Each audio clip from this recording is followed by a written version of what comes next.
You're listening to the Shaun of the South podcast, brought to you by Food City, dedicated to providing you, their valued customer, with top quality products at the best value every day. From certified Angus beef to locally grown produce and in-store made baked goods, nobody does food like Food City. Find a store conveniently located near you at foodcity.com.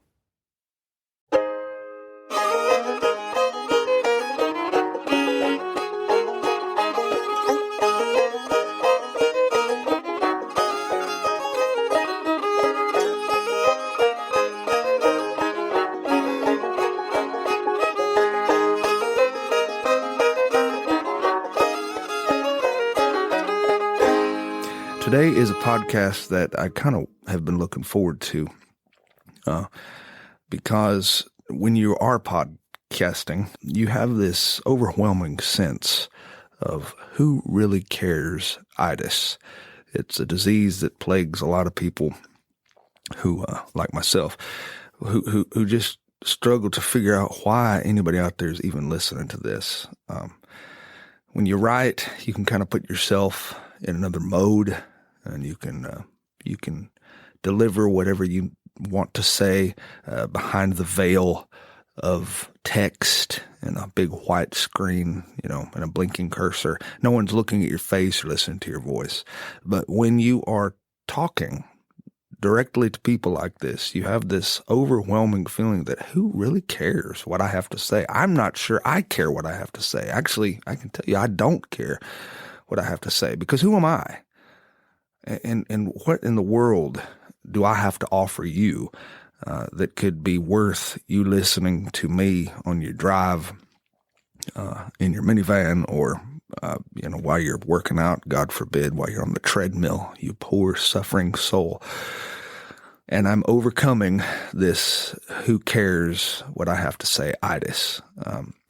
The whole world is angry with each other. I can sense it in my daily writings when they come out, and they're unleashed to the 4 or 5 people who actually care about them. Mostly people who are trapped in nursing homes and cannot reach the off button to their device, so they're forced to read it. God help them. The feedback I'm getting is anger. People are angry right now. They're extremely inflamed and chafed, no matter what side of the political spectrum they're on, religious spectrum. It is just a unique time to be alive. And it's easy to get on the bus with this kind of attitude, because that's how humans are. Philosophies, different kinds of beliefs, they are trends. This is not unique to our human civilization. But I've always believed personally that anger is more or less a drug. And it feels really good the moment that you experience it and the moment that you let it out. It's a temporary high. And you experience this temporary high just for a little bit. And then it disappears. And you got to have a hit again. So you find something that makes you angry.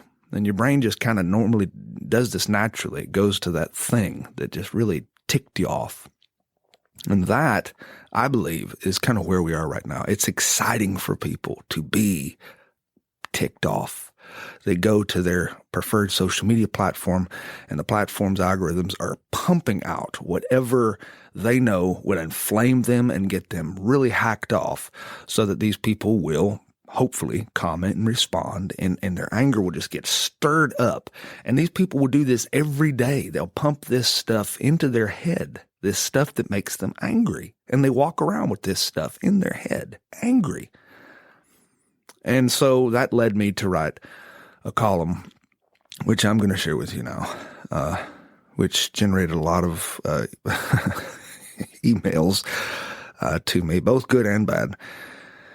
And I will read that to you now. I call this A Few Things I Love About America. Americans are arguing right now. And believe me, I get it. There's a lot going on, a lot has happened, and everybody has a difference of opinion. I understand. But I wondered if we Americans couldn't put aside our disagreements for a moment and agree on a few things that we actually love. I'll go ahead and start. For starters, I love quilting. I love quilting bees and quilting circles and old-time quilting parties.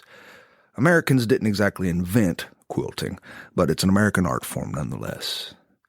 There used to be a bluegrass jam that I attended a long time ago when I was young, and the ladies who were married to the musicians would all have this quilting circle in the corner, and I remember that. I remember looking back and seeing them quilting as men picked banjos and sawed their fiddles in half. I used to watch my mother quilt with dogged persistence, day after day, month after month. She used birch wood quilting hoops and pieced recycled fabric together. She could take seemingly unrelated scraps and she could make art. My mother always said, when life gives you scraps, you make a quilt. And I love that. Also, I love jazz and American fiddle tunes, and the way New Orleans smells on a summer morning after tourists have spent all night urinating in the streets. I love Stetson hats worn non-ironically. I love case knives, butter yellow with dual blades. I love Moe Howard, Larry Fine, and Curly Howard. Shemp is okay. The old men in cafes who still drink coffee in groups and solve the world's problems, I love them too. And the young men who still idolize them. And boys who still ask Santa Claus for BB guns, and their little sisters who steal their G.I. Joes because Barbie needs a viable love interest. Kids who still ride bikes, I love them. Children who play tag in their backyard, screaming and laughing without ever once checking their iPhones. I love Waffle House, an American institution. Yes, I realize right now eggs are expensive, raising the cost of an ordinary omelet to about the same price as a Range Rover autograph. But I will continue to eat Waffle House fare until my end. Namely, because I have eaten Waffle House to benchmark the most important moments in my lifetime. I ate Waffle House the morning after my own wedding. I ate after the funerals of friends and family, and God willing, I will eat Waffle House the day after my own funeral. I love baseball, not just the game itself. I love the culture. I really do. I love how baseball terminology has crept into everyday vocabulary. I'm just touching base, or I'll go to bat for you, or he's out in left field, or you knocked it out of the park.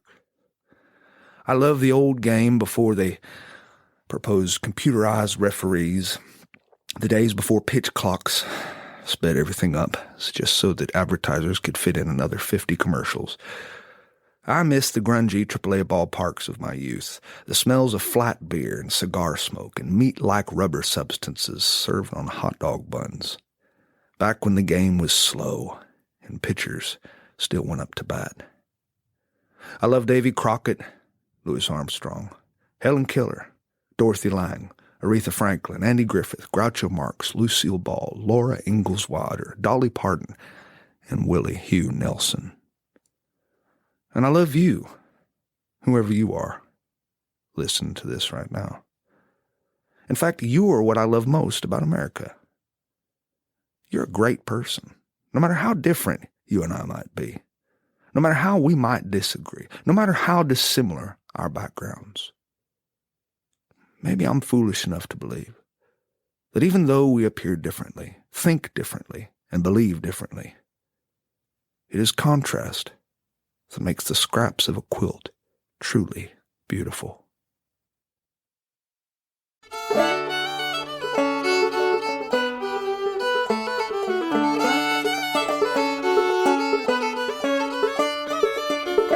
Well, thanks for listening to Sean of the South. I've been your host today, Sean Dietrich, and it has been a true privilege.